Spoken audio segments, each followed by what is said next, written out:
علی رسولہ الکریم اما بعد۔ پچھلے ہفتے ہم نے تلاوت تو سورہ حشر کے پہلے رکوع کی مکمل کر لی تھی، لیکن درس میں آخری آیت جو ہے آیت نمبر 10 وہ رہ گئی تھی۔ آج کا پروگرام یہ ہے کہ سورہ مبارکہ کے دوسرے رکوع کا ہم مطالعہ کریں گے۔ اللہ تعالیٰ ہی اس کی تکمیل کرنے کی توفیق عطا فرمائے۔ تو تلاوت میں کر رہا ہوں آیت نمبر 10 سے، یعنی پہلے رکوع کی آخری آیت کی تلاوت بھی دوبارہ کر رہا ہوں۔ اعوذ باللہ من الشیطان الرجیم، بسم اللہ الرحمن الرحیم۔ والذین جاؤوا من بعدهم یقولون ربنا اغفر لنا ولإخواننا الذین سبقونا بالایمان ولا تجعل في قلوبنا غلا للذين آمنوا ربنا إنك رؤوف رحيم۔ ألم تر إلى الذين نافقوا يقولون لإخوانهم الذين كفروا من أهل الكتاب لئن أخرجتم لنخرجن معكم ولا نطيع فيكم أحدا أبدا وإن قوتلتم لننصرنكم واللہ یشہد انہم لکاذبون۔ لئن اخرجوا لا یخرجون معهم ولئن قوتلوا لا ینصرونہم ولئن نصروہم لیولن الادبار ثم لا ینصرون لأنتم اشد رہبة فی صدورہم من اللہ ذالک بأنہم قوم لا یفقہون۔ لا يقاتلونكم جميعا إلا في قرى محصنة أو من وراء جدر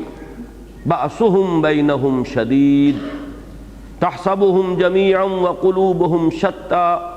ذلك بأنهم قوم لا يعقلون كمثل الذين من قبلهم قريبا ذاقوا وبال أمرهم ولهم عذاب أليم كمثل الشيطان إذ قال للإنسان اكفر فلما كفر قال إني بريء منك إني أخاف الله رب العالمين فكان عاقبتهما أنهما في النار خالدين فيها وذلك جزاء الظالمين۔ صدق الله العظيم۔ رب اشرح لي صدري ويسر لي امري واحلل عقدة من لساني يفقهوا قولي۔ اللهم ربنا الهمنا رشدنا واعذنا من شرور انفسنا۔ اللهم ارنا الحق حقا وارزقنا اتباعه وارنا الباطل باطلا وارزقنا اجتنابه، آمین یا رب العالمین۔ پچھلا درس اصل میں 5 آیات پر مشتمل ہونا تھا، جن میں سے ایک آیت کا بیان رہ گیا تھا۔ مزید برآں ایک اور آیت کے ضمن میں بھی میں نے عرض کیا تھا کہ اس میں ایک اشکال ہے، اور اس کے ضمن میں بعد میں عرض کروں گا، لیکن یہ کہ اس کی بھی نوبت پچھلی مرتبہ نہیں آ سکی تھی اور وقت ختم ہو گیا تھا۔ ذہن میں یہ سلسلہ مضمون تازہ کر لیں کہ سورہ حشر کا پہلا رکوع 10 آیات پر مشتمل ہے۔ ان میں سے پہلی 5 آیات، بلکہ ان میں بھی جو سب سے پہلی آیت ہے وہ تو تمہید ہے ان مسبحات کی، سبح للہ ما فی السماوات و ما فی الارض۔ اس کے بعد کی 4 آیات میں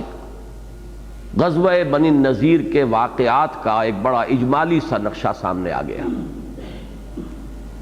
پھر 5 آیات میں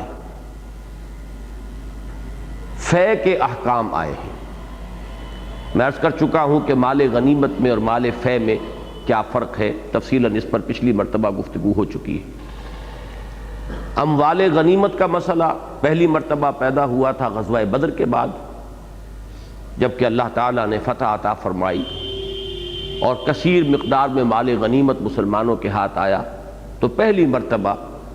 یہ مسئلہ اب اٹھ کھڑا ہوا کہ ان کا مصرف کیا ہے، ان کی تقسیم ہوگی تو کس حساب سے ہوگی۔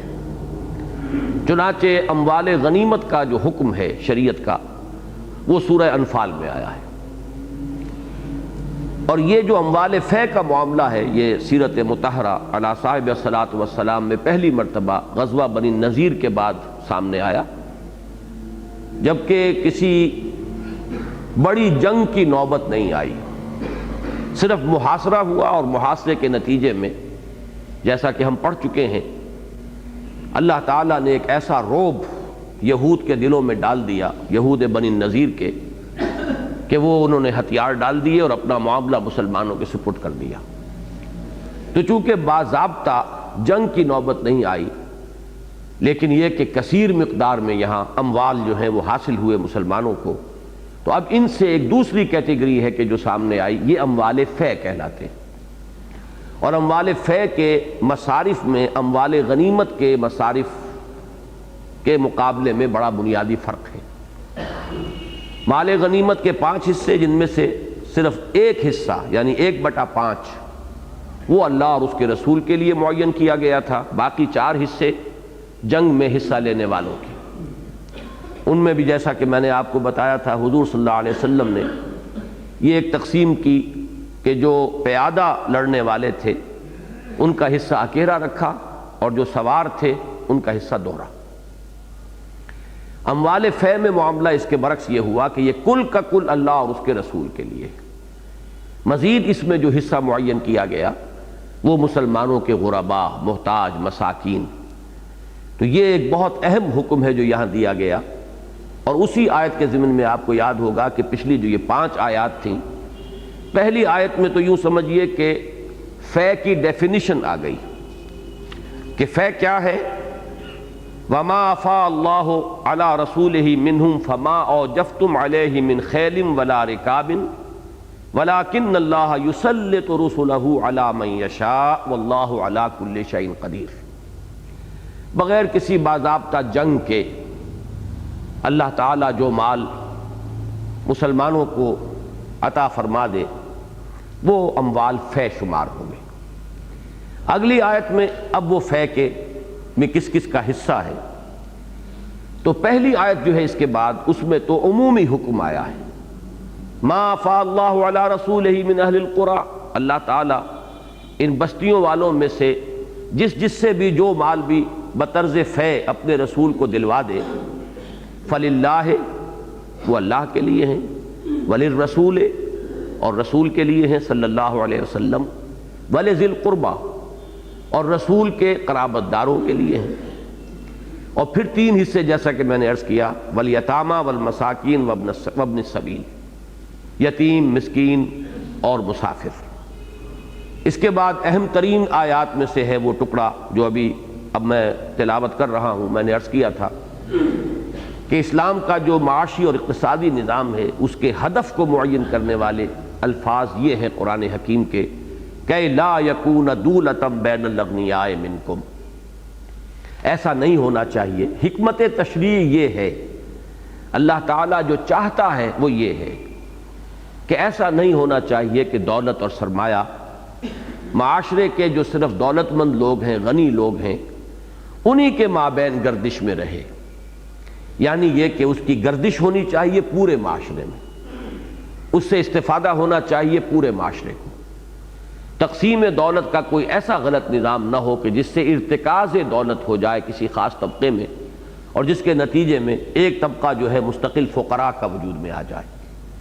یہ تقسیم اگر کسی معاشرے میں ہو رہی ہے تو کہیں نہ کہیں کوئی غلطی ہے، تقسیم دولت کے نظام میں کہیں نہ کہیں کوئی کجی آ گئی۔ کہ لا یکون دولۃ بین الاغنیاء منکم، یہ میں پچھلی مرتبہ وضاحت سے عرض کر چکا ہوں کہ یہ ہے ہدف، ٹارگٹ یہ ہے۔ اب اس کو کس کس طور سے اچیو کیا گیا ہے اسلام کے اقتصادی نظام میں، وہ پھر تفصیل طلب بات ہے،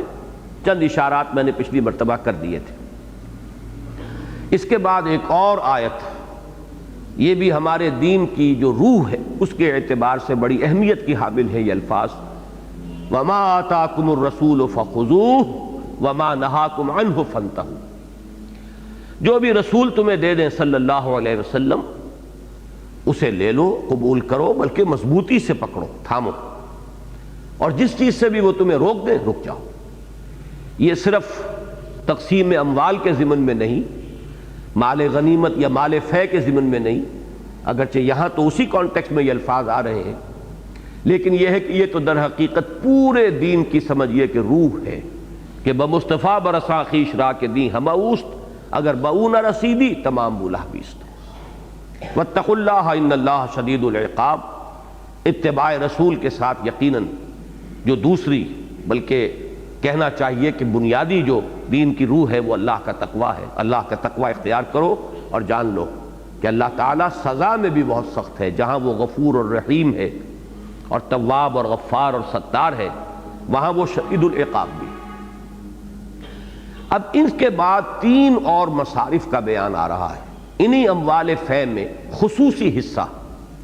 یہ جو 3 آیات ہیں ان کی تعبیر میں ایک اختلاف رائے ہے، اکثر مفسرین کا اس پر اجماع ہے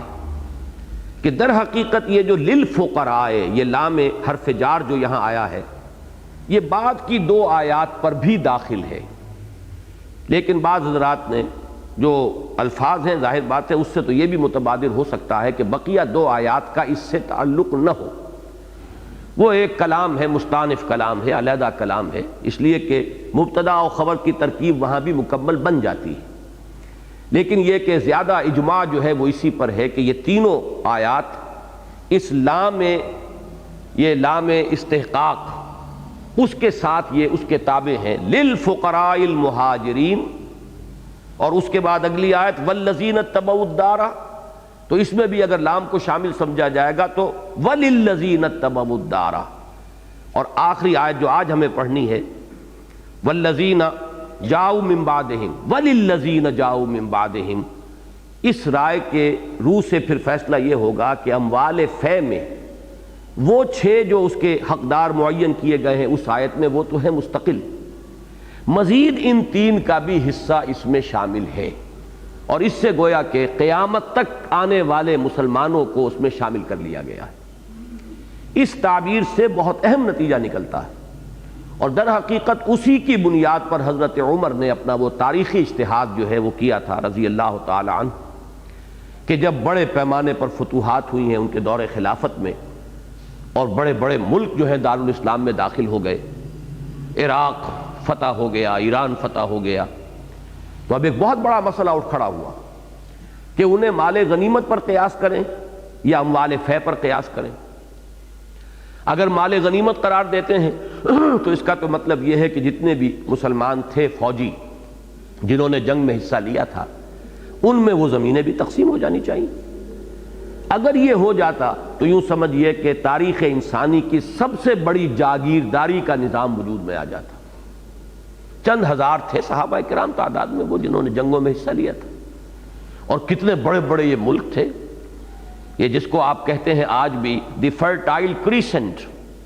یہ شام اور عراق اور اس کے ساتھ ایران کا علاقہ ملحق جو ہے، یہ تو ہلال یعنی زرعی ہے اس علاقے کا، بہترین زمینیں ہیں، بہترین علاقے ہیں، بہترین اراضی ہیں۔ اب اگر ان چند ہزار نفوس کے اندر وہ تقسیم کر دی جاتی، وہ ان کی انفرادی ملکیت بن جاتی، تو بہت بڑا جاگیرداری نظام وجود میں آ جاتا۔ تو بعض حضرات نے اس پر اصرار کیا کہ اس کے مطابق تقسیم ہو جانا چاہیے۔ حضرت عمر رضی اللہ تعالیٰ عنہ کو تردد رہا، ان کی رائے یہ تھی کہ نہیں، کافی دیر تک، کافی عرصے تک مجلس شورا میں یہ بحث چلتی رہی، بالآخر انہی آیات کے حوالے سے حضرت عمر رضی اللہ تعالیٰ عنہ نے اپنی وہ بات پیش کی کہ جس پر پھر سب کا انشراح ہو گیا، اور اب یہ مجمع علیہ بات ہے، اس لیے کہ یہ بات ہمارے ہاں طے ہے، اہل حدیث حضرات کے ہاں یہ بات طے شد نہیں ہے، مسلم نہیں ہے، وہ خلفائے راشدین کے اجتہادات کو ابدی نہیں مانتے، ہمیشہ کا نہیں مانتے، وہ سمجھتے ہیں کہ یہ ان کے وقتی اجتہادات تھے، ان کو سمجھا جائے گا جیسے ایگزیکٹو آرڈرز ہوتے ہیں کسی حکومت کے، وہ آئندہ کے لیے حجت نہیں بنیں گے۔ یہی وجہ اسی کی بنا پر وہ تراویح کے معاملے میں بھی ان کا اختلاف ہے، اور یہ 3 طلاقیں ایک مجلس میں آیا وہ مؤثر ہو کر طلاق مغلظ بن جاتی ہیں یا نہیں بن جاتی، اس پر بھی انہیں اختلاف ہے۔ تو اس میں بنیادی بات یہی آتی ہے کہ باقی سب کا اس پر اجماع ہے، چاروں جو مسلک ہیں اہل سنت کے، حنفی، شافعی، مالکی، حنبلی، کہ حضرت عمر رضی اللہ تعالیٰ عنہ یا دوسرے کسی خلیفہ راشد کا اجتہاد اس دور میں جو ہوا ہے اور جس کو قبول کر لیا گیا. بعض چیزیں ایسی تھیں حضرت عمر نے کوئی رائے دی یا حکم صادر کیا، بعد میں انہوں نے واپس لے لیا لوگوں کے اختلاف کے اظہار پر. جیسے آپ نے مہر کے بارے میں طے کیا، ایک سیلنگ مقرر کر دی کہ اس سے زیادہ مہر نہیں رکھا جائے گا،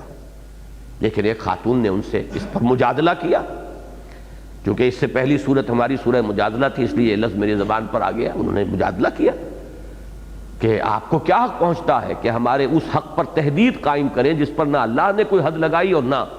کوئی عائد کی ہے کوئی پابندی، نہ اس کے رسول نے. تو حضرت عمر نے اپنا وہ حکم واپس لے لیا.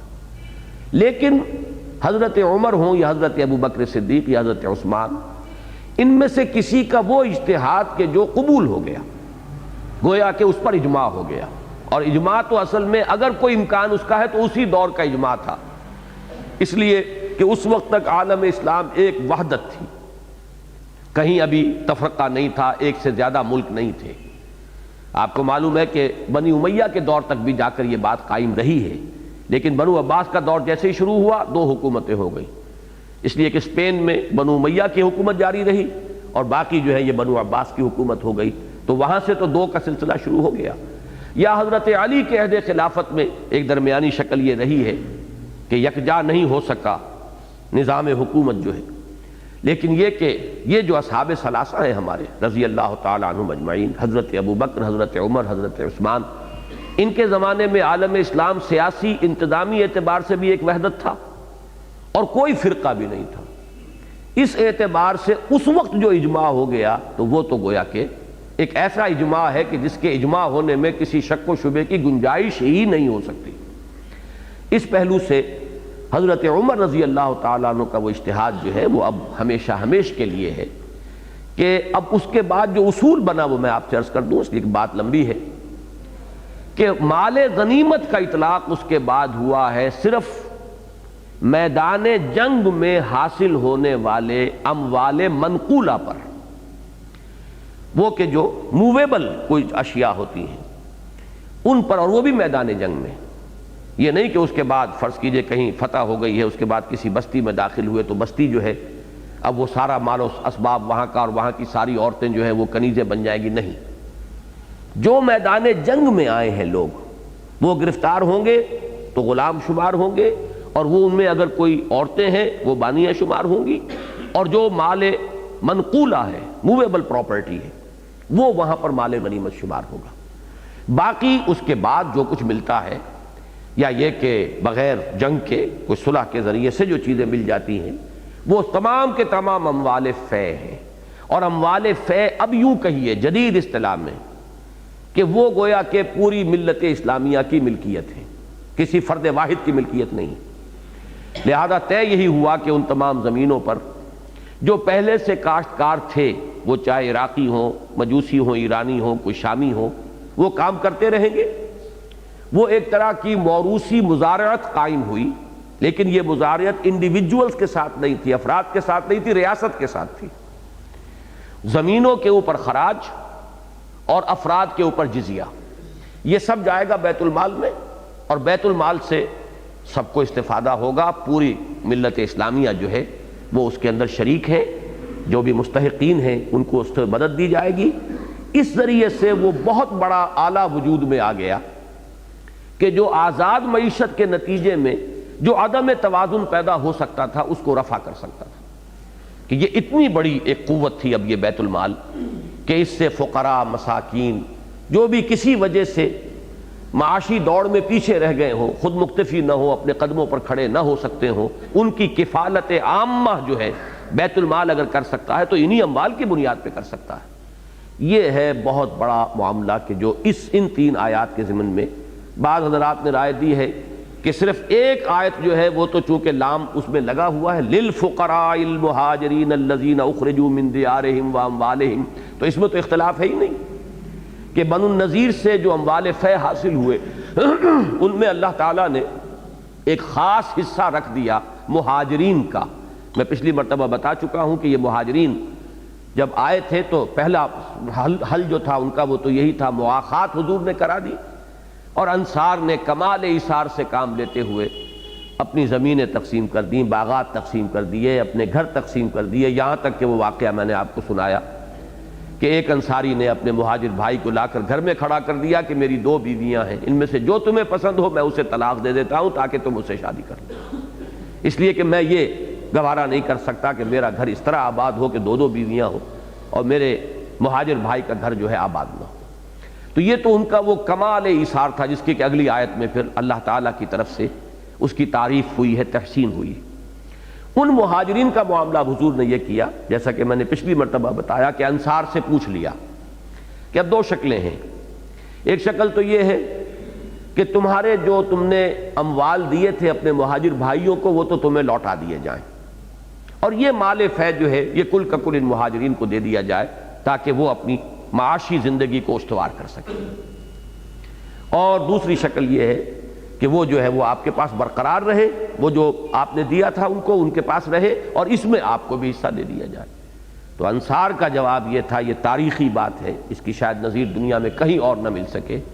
کہ حضور نہ ہمیں اپنے وہ اموال واپس لینے ہیں جو ہم نے اپنے ان مہاجر بھائیوں کو دیے تھے، نہ ان میں سے کوئی حصہ ہمیں مطلوب ہے، یہ بھی آپ کیوں کا توں جیسے چاہتے ہیں ان کو تقسیم کر دیجیے۔ تو یہی ہے در حقیقت اس روح دین کا مظہر جو ہوا کہ ما آتاکم الرسول فخذوہ وما نہاکم عنہ فانتہوا، اصل شے جو ہے وہ تو رسول کا فیصلہ ہے صلی اللہ علیہ وسلم، ان کی منشا ہے، وہ جس طریقے سے بھی فیصلہ کریں، جس انداز میں تقسیم کریں، بندہ مومن کا کام یہ ہے کہ اسے قبول کرے، جو دیں اس کو عطا سمجھ کر قبول کریں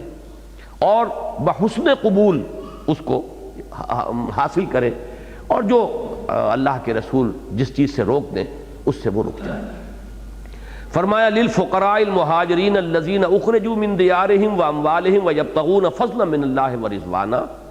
وینصرون اللہ ورسولہ۔ اب یہ مہاجرین کی جو شان بیان ہوئی ہے، وہ مہاجرین، وہ حاجت مند ان میں جو اپنے گھروں سے نکالے گئے، اپنے اموال سے نکال دیے گئے، جدا کر دیے گئے، چھین لیے گئے ان سے ان کے اموال،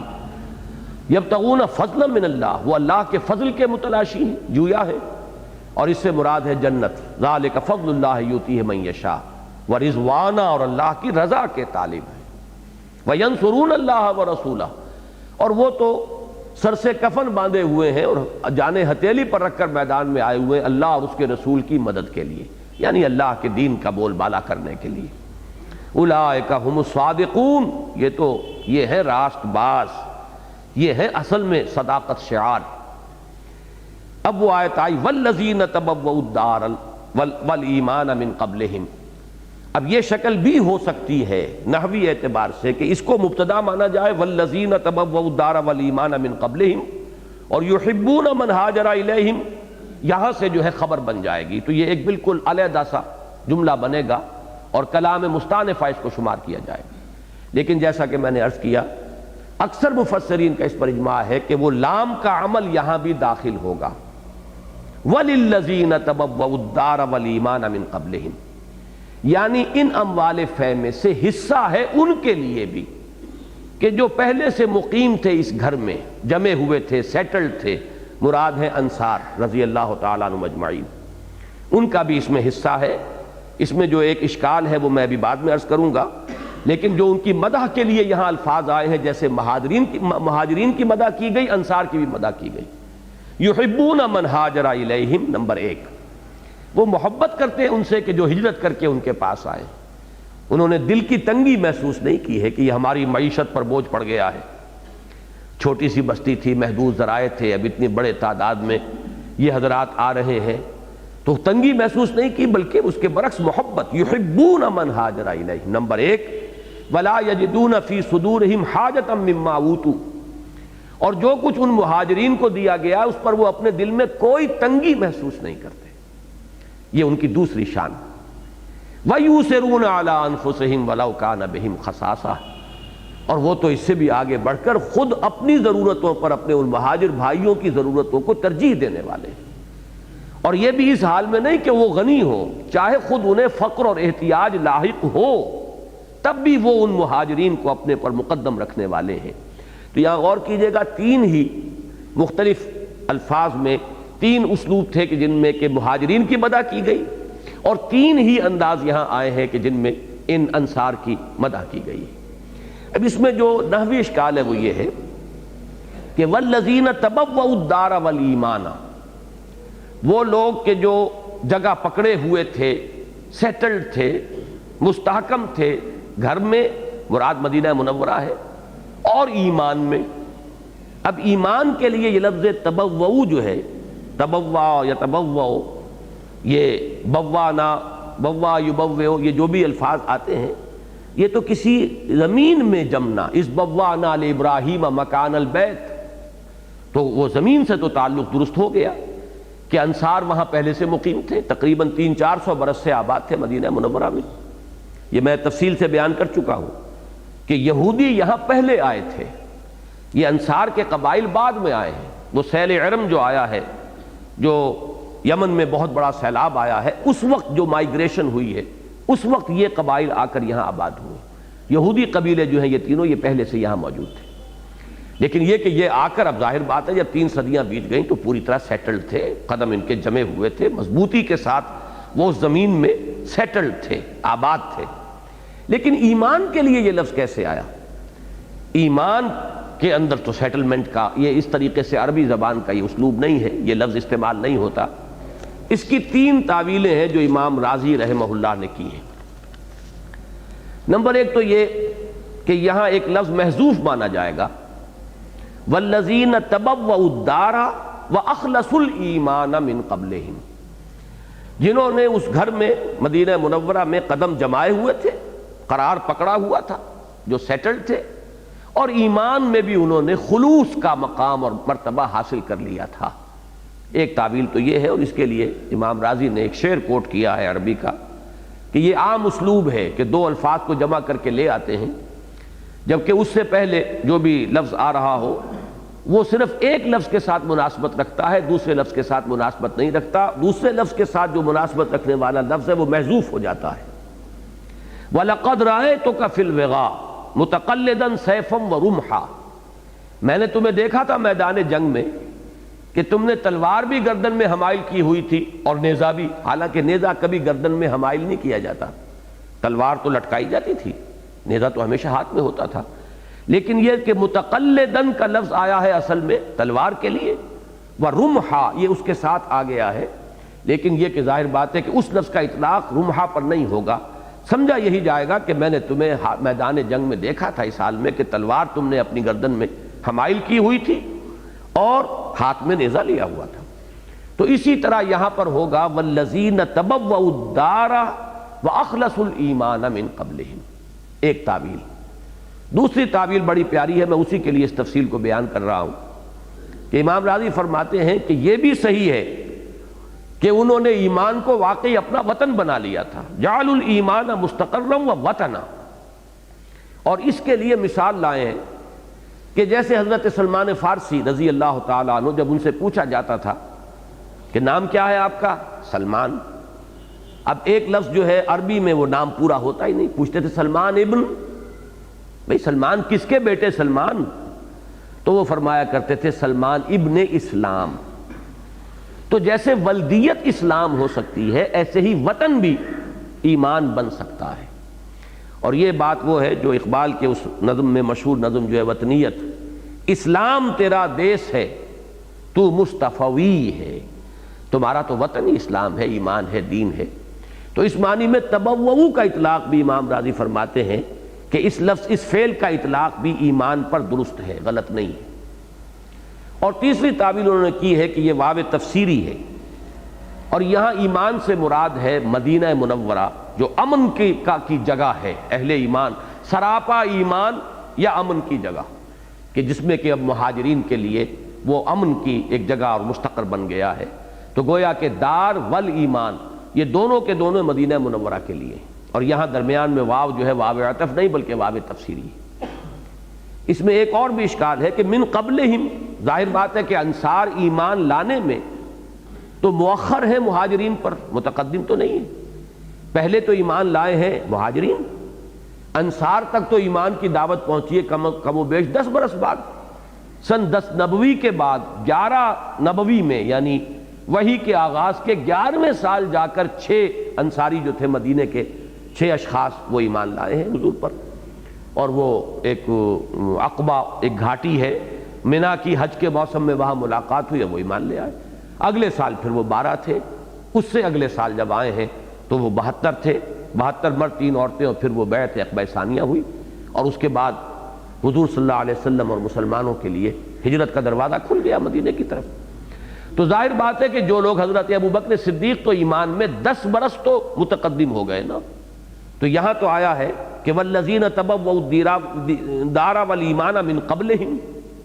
تو یہاں امام راضی کا کہنا یہ ہے کہ من قبل ہجرتہم، یہاں ہجرت کے لفظ کو محذوف ماننا پڑے گا کہ ان کی ہجرت سے پہلے، ان کے یہاں آمد سے پہلے وہ حضرات انصار میں سے جنہوں نے یہاں قدم جمائے ہوئے تھے، جو گویا کہ آغوش وا کیے ہوئے منتظر تھے اہل ایمان میں سے جو مہاجرین آ رہے تھے ان کی، اور ان کے لیے ان کی کیفیت یہ تھی کہ یحبون من ہاجر الیہم ولا یجدون فی صدورہم حاجۃ مما اوتوا ویؤثرون علی انفسہم ولو کان بہم خصاصہ ومن یوق شح نفسہ فاولئک هم المفلحون۔ اب آخری آیت والذین جاؤوا من بعدہم، یہاں بھی وہ دونوں ہی امکانات تو موجود ہیں۔ نحو کے قواعد کی روح سے یہ بھی ایک علیحدہ جملہ ہو سکتا ہے، کلام سابق کے ساتھ اس کا کوئی تعلق نہ ہو۔ والذین جاؤوا من بعدہم یہ مبتدا ہوگی، یقولون ربنا اغفر لنا ولاخواننا الذین سبقونا بالایمان، یہ اس کی خبر بن جائے گی، جملہ بن جائے گا۔ لیکن جیسا کہ میں نے عرض کیا، پھر دہرا رہا ہوں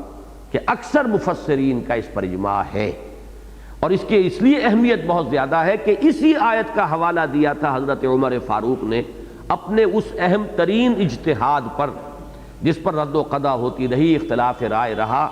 لیکن پھر جب سب حضرات کا دل کھلا ہے اور انشراح سب کو ہوا، صحابہ کو جو بھی اصحاب شورا تھے، وہ اسی آیت کے حوالے سے ہوا،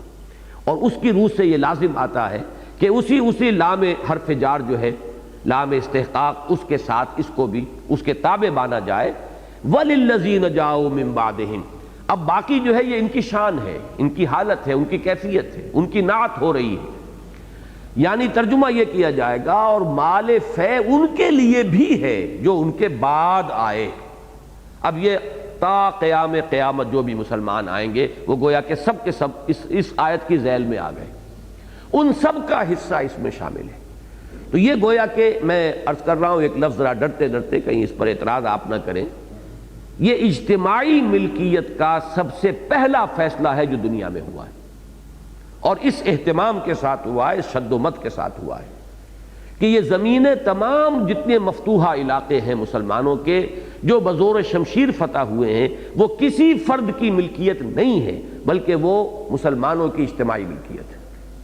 اور یہ اتنا بڑا فیصلہ ہے، میں نے شاید پہلے عرض کیا ہے، آپ حضرات کے علم میں ہوگا کہ یہ جو خلافت عثمانیہ ہے اس کا اختتام ہوا 1924 میں۔ اس وقت تک یہ تمام علاقے شام اور عراق وغیرہ آپ کو معلوم ہے کہ خلافت عثمانیہ کے تحت تھے، سارا شمالی افریقہ، یہ آپ مصر اور لیبیا اور چلتے چلے جائیے موروکو، یہ سارا شمالی افریقہ اور جس کو آج آپ مڈل ایسٹ کہتے ہیں، یہاں تک کہ حجاز نیچے تک، یہ سب کا سب جو ہے یہ خلافت عثمانیہ کے تحت تھے۔ اور اس وقت تک بھی بندوبست اراضی یہی تھا کہ تمام اراضی ملکیت تھی بیت المال کی، اور جو بھی وہاں کام کرتے تھے وہ ریاست کے مزارع تھے، ان میں سے کسی کا کوئی تصور جو ہے ملکیت کا موجود نہیں تھا۔ حضرت عمر رضی اللہ تعالیٰ عنہ نے تو بعض حضرات کی سرزنش بھی کی اور ان سے وہ چیزیں واپس لے لی۔ کچھ لوگوں نے مثلا ایران میں یا کسی اور جگہ کچھ زمینیں خرید لی مسلمانوں نے، تو حضرت عمر نے فرمایا تمہارے پاس کیسے آ گئی زمین یہ کہ میں نے خرید لی ہے فلاں سے، کہ ان کی ہے ہی نہیں، وہ کیسے بیچ سکتے ہیں؟ وہ تو وہاں پر موروثی مزارع کی حیثیت سے ہیں۔ اب جو بھی وہاں پر ایرانی تھے یا جو بھی تھے، چاہے وہ اسلام لے آئے چاہے اسلام نہیں لائے، اس میں کوئی فرق نہیں، جبکہ وہ فتح ہوا ہے ملک بزور شمشیر۔ اگر تو خود ایمان لے آئے، جیسے مدینہ منورہ کے لوگ تھے، مدینہ کو حضور نے فتح نہیں کیا، مدینہ تو خود حضور کو لے کر آیا ہے، چل کر استقبال کیا ہے اس نے، وہاں انفرادی ملکیت قائم رہی ہے۔ لیکن جو علاقہ بھی بزور شمشیر فتح ہوا ہے اس کی زمینیں ہمیشہ ہمیش کے لیے تا قیام قیامت یہ خراجی زمینیں ہیں، یہ عشری زمینیں نہیں ہیں۔ عشری زمین وہ ہوتی ہے جو کسی کی ملکیت ہو، یہ ملکیت ہے ہی نہیں، یہ تو بیت المال کی ملکیت ہے۔ کام کرنے والے اس پر گویا کہ مضارع آپ کہنا چاہیں انہیں تو مضارع کہیں، عامل کہنا چاہیں عامل کہیں، وہ ریاست کی طرف سے وہاں کام کر رہے ہیں، ان پر خراج لگے گا، وہ بیت المال میں جائے گا، اور وہ جو بیت المال میں جمع ہوگا وہ پوری ملت اسلامیہ کی بہبود کے لیے استعمال ہوگا، اور یہ ہے وہ سب سے بڑا انسٹرومنٹ جس سے کہ وہ ہدف جو ہے وہ اچیو ہوتا ہے کہ لا یکون دولۃ بین الاغنیاء منکم۔ یہ بہت بڑا انقلابی معاملہ ہے جو ہمارے ذہنوں سے بالکل اوجھل ہو چکا ہے۔ جب سے یہ ملوکیت اور جاگیرداری کے نظام آئے ہیں، بہت سے حصے شریعت کے جو ہیں وہ اس طرح بند کر کے رکھ دیے گئے ہیں کہ ان کی طرف رجوع نہیں ہے، توجہ نہیں ہے، اس پر غور بھی نہیں ہوتا، انہیں بیان بھی نہیں کیا جاتا۔ تو یہ مسئلہ میں نے اس لیے زیادہ تفصیل کے ساتھ آج بیان کیا کہ اس آیت کے بارے میں یہ سمجھ لیجئے کہ یہاں بھی اسی لام حرف جار جو ہے لام اس کا اطلاق ہو رہا ہے، اور یہ ان کے لیے بھی ہیں کہ جو آئے بعد میں، اب ان کی بھی مدح ہو رہی ہے، ان کی شان کیا تھی۔ ایک تو دنیا میں ایسا بھی ہوتا ہے کہ بعد میں آنے والے پہلوں پر لعنتیں کرتے ہیں، چنانچہ جہنمیوں کے بارے میں قرآن مجید میں، یہ ذہن میں نہیں ہے کس مقام پر یہ ذکر ہے، لیکن یہ کہ بہت ہی وضاحت کے ساتھ ہے کہ جب بھی کوئی ایک نئی نسل یا نیا گروہ جہنم میں داخل ہوگا، نئی جماعت، لعنت اختہا، کلما دخلت امت لعنت اختہا، تو وہ لعنت کریں گے پہلوں پر، یا پہلے دوسروں پر لعنت کریں گے۔ تو یہ ایک تو ملعنہ ہے، باہمی ملعنہ، ایک دوسرے پر لعنت کرنا۔ اسلامی روایت یہ ہے کہ اسلاف کے بارے میں جو کیفیت ہونی چاہیے وہ ہے جو اس آیہ مبارکہ میں آ رہی ہے، والذین جاؤوا من بعدہم یقولون ربنا اغفر لنا ولاخواننا الذین سبقونا بالایمان۔ وہ کہتے ہیں کہ اے رب ہمارے بخش دے ہمیں بھی اور ہمارے ان بھائیوں کو بھی جنہوں نے ہم پر سبقت کی ایمان میں، جو ہم سے آگے آئے، ایمان کو پہلے قبول کیا، جو ہم سے آگے گزر گئے۔ یہ اسلاف کے بارے میں ایک عمومی تلقین دی جا رہی ہے بطرز خبر کہ یہ ان کا قول ہے، اور اس میں تشویق اور ترغیب کا پہلو ہے۔ بسا اوقات خبر کے ذریعے سے جو امر ہوتا ہے وہ زیادہ ایک مؤکد ہو جاتا ہے، بات کو حکم دینے کی بجائے ایک کیفیت ایسی بیان کی جائے جیسے کہ جملہ خبریہ ہے، کسی حال کا بیان ہو رہا ہے، لیکن اس میں جو تحسین کا پہلو ہے، اس کی جو تائید اور توثیق ہے، اس میں در حقیقت ایک ہدایت مضمر ہوتی ہے آنے والوں کے لیے کہ تمہاری یہ کیفیت ہونی چاہیے کہ اسلاف کے بارے میں، خاص طور پر صحابہ کرام کا معاملہ بہت بڑی محرومی اور بہت بڑی بدنصیبی ہے کسی مسلمان کی کہ صحابہ کرام کے بارے میں اس کے دل میں کوئی کدورت ہو، کسی طرح کی بھی کوئی نفرت کا معاملہ، کوئی بغض ان کے دلوں میں ہو۔ یہ بات جو ہے یہ بہت بڑی بدنصیبی اور بہت بڑی محرومی، بلکہ یہ کہ ربنا اغفر لنا ولاخواننا الذین سبقونا بالایمان ولا تجعل فی قلوبنا غلا للذین آمنوا، اور پروردگار ہمارے دلوں میں اہل ایمان میں سے کسی کے لیے کوئی کدورت، کوئی میل پیدا نہ کر دیجو۔ یہ غل کا لفظ سورہ ہجر میں بھی آیا ہے، وہاں بڑی پیاری کیفیت کا ذکر ہے، اور خاص طور پہ اس لیے ذکر کر رہا ہوں کہ حضرت علی کا اس آیت کے بارے میں ایک بڑا پیارا قول ہے۔ وہاں یہ نقشہ کھینچا گیا جب اہل جنت میں داخل ہوں گے، وَنَزَعْنَا مَا فِي قُلُوبِهِمْ یا صُدُورِهِمْ مَا فِي صُدُورِهِمْ مِنْ غِلٍّ إِخْوَانًا عَلَى سُرُرٍ مُتَقَابِلِينَ۔ ان جنتیوں کے دلوں میں ایک دوسرے سے اگر کچھ کدورت یا میل ہوگی تو وہ ہم نکال لیں گے اور دل صاف کر دیں گے۔ اب وہ جنت میں جب بیٹھے ہوں گے تو بالکل آمنے سامنے، رو در رو۔ ایک تو ہوتا ہے نا جب آپ کے دل میں کسی کی طرف سے میل ہو تو آپ چہرہ دوسری طرف کر لیتے ہیں، پیٹھ موڑ لیتے ہیں اس شخص کی طرف سے، you don't want to face him, آپ اس سے آنکھیں چار نہیں کرنا چاہتے، اور دل صاف ہو تو پھر آمنے سامنے بیٹھتے ہیں۔ تو فرمایا کہ وہ پھر وہاں بیٹھے ہوں گے اخواناً علی سرر متقابلین، آمنے سامنے بیٹھے ہوں گے وہ ان تختوں کے اوپر جو ان کے لیے وہاں فراہم کیے جائیں گے، اور ان پر وہ بھائیوں کی طرح ہوں گے۔ دل میں اگر کوئی تھوڑا بہت کسی کے لیے کوئی میل ہوگا بھی تو نکل چکا ہوگا۔ یہ میل کنٹمپریریز جو ہوتے ہیں، ہم عصر لوگوں کے دلوں میں پیدا ہو جانا بالکل طبیعی ہے۔ اب ان کا تو معاملہ یہ ہے کہ کوئی نہ کوئی مسئلہ ہو جاتا ہے، کوئی رنجش ہو جاتی ہے۔ ایسے واقعات بھی آتے ہیں کہ حضرت عثمان رضی اللہ تعالیٰ عنہ بیٹھے ہوئے تھے، پتہ نہیں کسی خیال میں گم تھے، حضرت عمر گزرے، سلام کیا، انہوں نے سنا ہی نہیں، جواب نہیں دیا، سنا ہی نہیں تو جواب کیا دیں گے؟ اب ان کے دل میں ایک میل سا آ گیا، جا کے حضرت ابو بکر سے شکایت کی کہ عثمان کو میں نے سلام کیا، اس نے جواب نہیں دیا۔ وہ لے کر آ گئے، پوچھا کہ مجھے پتہ ہی نہیں چلا۔ اب اس قسم کے واقعات ہو سکتے ہیں، انسان ہیں بربنائے طبع بشری، جو بھی لیمیٹیشنز ہیں، جو بھی تحدیدیں ہیں انسان کے ساتھ، ان کی بنا پر ہو جاتا ہے۔ اسی طرح وہ واقعہ آتا ہے کہ حضرت حفصہ بیوہ ہو گئیں، اب حضرت عمر رضی اللہ تعالیٰ عنہ انہیں ایک تشویش ہے، میری بیٹی بیوہ ہو گئی ہے۔ انہوں نے حضرت ابو بکر کو پیشکش کی کہ آپ نکاح کر لیں، وہ خاموش، جواب نہیں دے رہے کوئی۔ حضرت عثمان کو پیشکش کی کہ آپ نکاح کر لیں، وہ بھی خاموش۔ اب ان کے دل میں میل آیا کہ یہ کیا معاملہ ہے، میں نے اپنے ان دو بھائیوں کو پیشکش کی ہے اور یہ جواب بھی نہیں دے رہے مجھے کوئی۔ بعد میں عقدہ کھلا کہ ان دونوں کے علم میں تھا کہ حضور کا اپنا ارادہ ہے حضرت حفصہ سے نکاح کا۔ اب نہ تو وہ قبول کر سکتے تھے پیشکش حضرت عمر کی، نہ وہ راز تھا ابھی حضور کا جو ان کے پاس تھا، نہ راز ڈسکلوز کر سکتے تھے۔ تو وہ گومگو کے عالم میں ہے، نہ ہاں کر سکیں نہ کر سکیں، نہ کریں تو کچھ بتائیں کہ کیا سبب ہے، وہ سبب جو ہے حضور کا راز بنتا ہے، تو دل میں ایک میل آ گیا۔ اس طرح کے واقعات کا جو ہم عصر لوگ ہیں ان کے اندر پیدا ہو جانا بالکل طبعی ہے، فطری ہے، وہ سمجھ میں آنے والی بات ہے۔ حضرت علی نے جو فرمایا اس آیت کے بارے میں کہ وَنَزَعْنَا مَا فِي صُدُورِهِم مِّن غِلٍّ إِخْوَانًا عَلَىٰ سُرُرٍ مُتَقَابِلِينَ، فرمایا یہ آیت میرے اور معاویہ کے لیے اتری ہے کہ ہمارے دلوں میں جو کچھ ایک دوسرے سے کچھ نہ کچھ تو آخر غبار آیا، جنگیں ہوئی ہیں، باضابطہ جو ہے مقابلے ہوئے ہیں، تو اللہ تعالیٰ ہم دونوں کے بھی دلوں کو بالکل صاف کر دے گا جنت میں داخلے کے وقت۔ تو یہ وہ لفظ غل ہے جو وہاں بھی آیا ہے۔ اور ایک حدیث بڑی پیاری ہے، یہ غالباً حضرت عبداللہ ابن عمر کا معاملہ ہے یا عبداللہ ابن عباس رضی اللہ تعالیٰ عنہما، ان دو میں سے کسی کا ہے، کہ حضور نے فرمایا ان سے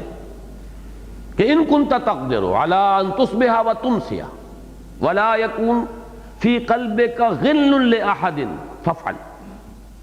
کہ اگر تمہارے لیے ممکن ہو کہ تم صبح شام ایسے کرو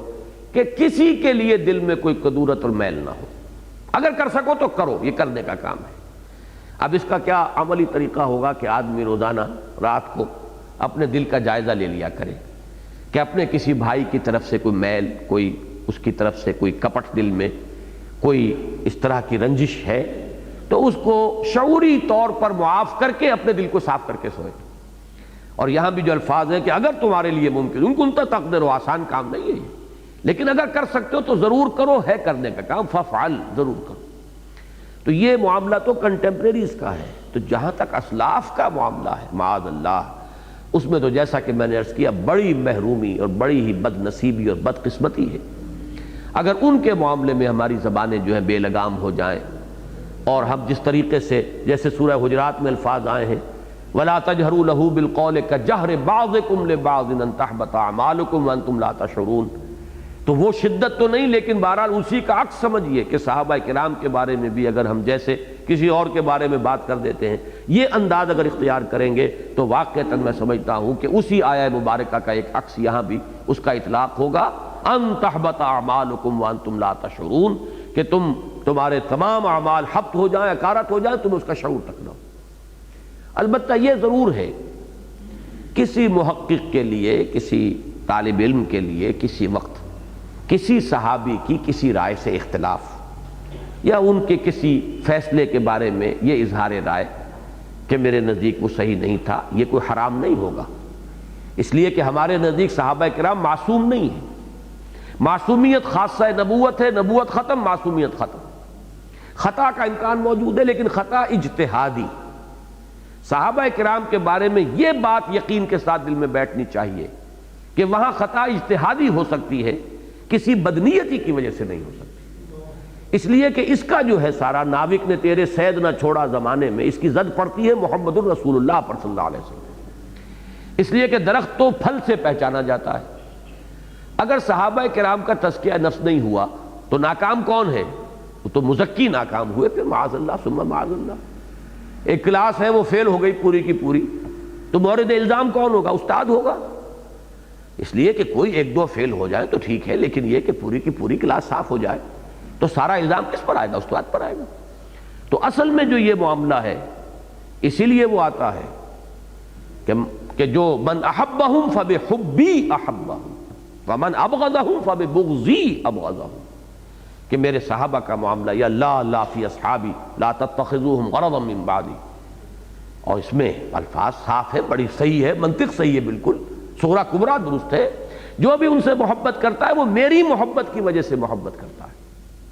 کوئی سعادت مند نوجوان ہے، وہ اپنے والد کے کسی دوست کا احترام کرتا ہے، کیوں کرتا ہے؟ یہ میرے والد کے دوست تھے، ان کا ملنا جلنا تھا، ان کا اٹھنا بیٹھنا تھا،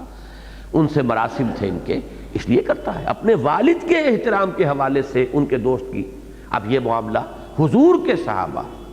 لا تسبوا اصحابی، میرے اصحاب کو گالیاں نہ دو، انہیں برا بھلا مت کہو، اللہ فی اصحابی،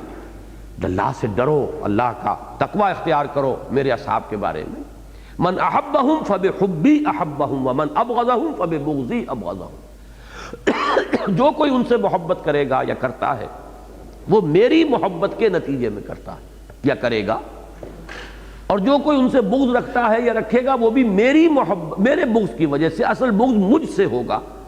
جو مجھ پر نکال نہیں پائے گا اپنا وہ خبث باطن کے جو جذبات ہیں اصل، تو وہ نکالے گا میرے اصحاب پر۔ تو یہ خاص طور پر اس آیہ مبارکہ کو صحابہ کی عظمت اور تعظیم اور ان سے محبت، اور اگر کہیں اختلاف ہو تو پھر یہ انسان کا انداز بتاتا ہے کہ ادب کے ساتھ تمام آداب کو ملحوظ رکھتے ہوئے اختلاف رائے ہو سکتا ہے، لیکن یہ کہ یہ بھی جہاں شدید ضرورت ہو، ورنہ یہ کہ ہر آدمی کے لیے ضرورت نہیں ہے، کوئی محقق ہے، کوئی کسی معاملے میں کوئی بات جو ہے وہ کہنا چاہتا ہے، عالم ہے، اس کو بھی پھر انداز جو ہے اس میں ادب کا دامن جو ہے وہ ہاتھ سے چھوٹنے نہ پائے۔ تو والذین جاؤوا من بعدہم یقولون ربنا اغفر لنا ولاخواننا الذین سبقونا بالایمان ولا تجعل فی قلوبنا غلا للذین آمنوا ربنا انک رؤوف رحیم۔ پروردگار ہمارے دلوں میں اہل ایمان میں سے کسی کے لیے کوئی کدورت، کوئی رنجش، کوئی دل میں میل جو ہے وہ پیدا نہ ہونے دے، اور پروردگار تو ہی ہے رؤوف اور رحیم۔ رؤوف اور رحیم کے الفاظ پر سورہ حدید کے درس میں بڑی تفصیل سے گفتگو ہو چکی ہے، شروع میں بھی آیا ہے رؤوف الرحیم کا لفظ، هو الذی ينزل على عبده آیات بینات لیخرجکم من الظلمات الی النور وان اللہ بکم لرؤوف الرحیم، اور پھر رافتا ورحمہ، یہ متبعین حضرت مسیح علیہ السلام کے بارے میں وجعلنا فی قلوبہ الذین اتبعوہ رافتا ورحمہ۔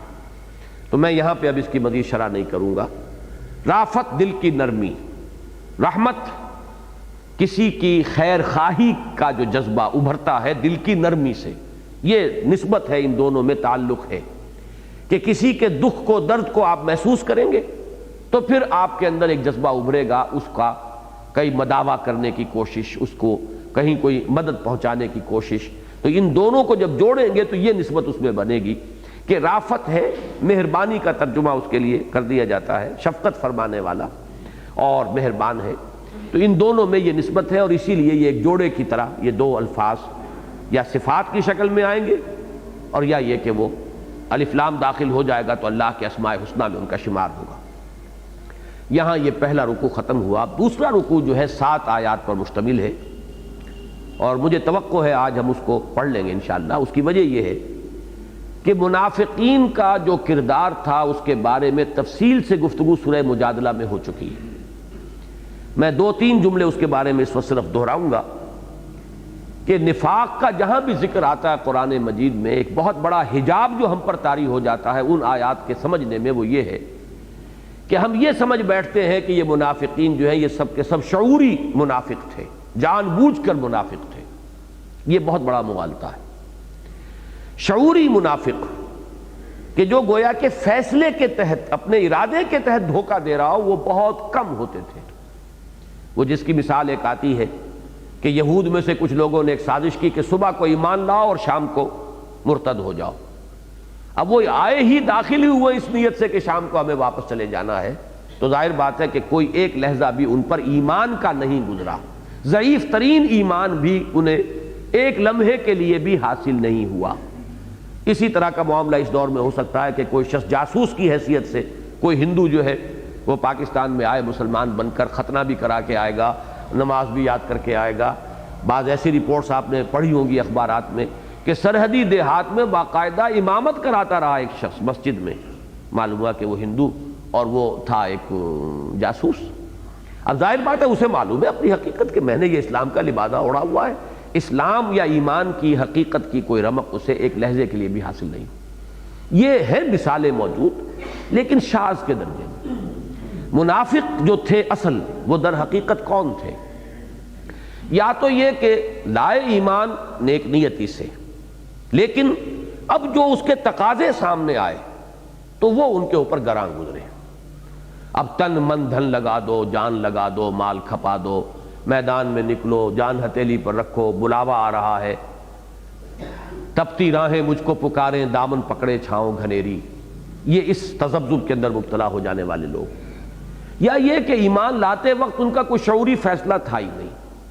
اب جیسے کہ یہ مدینے میں ہوا ہے، اوس اور خزرج بڑے بڑے چودھری سردار ایمان لے آئے تو گویا کہ پورا قبیلہ ایمان لے آیا۔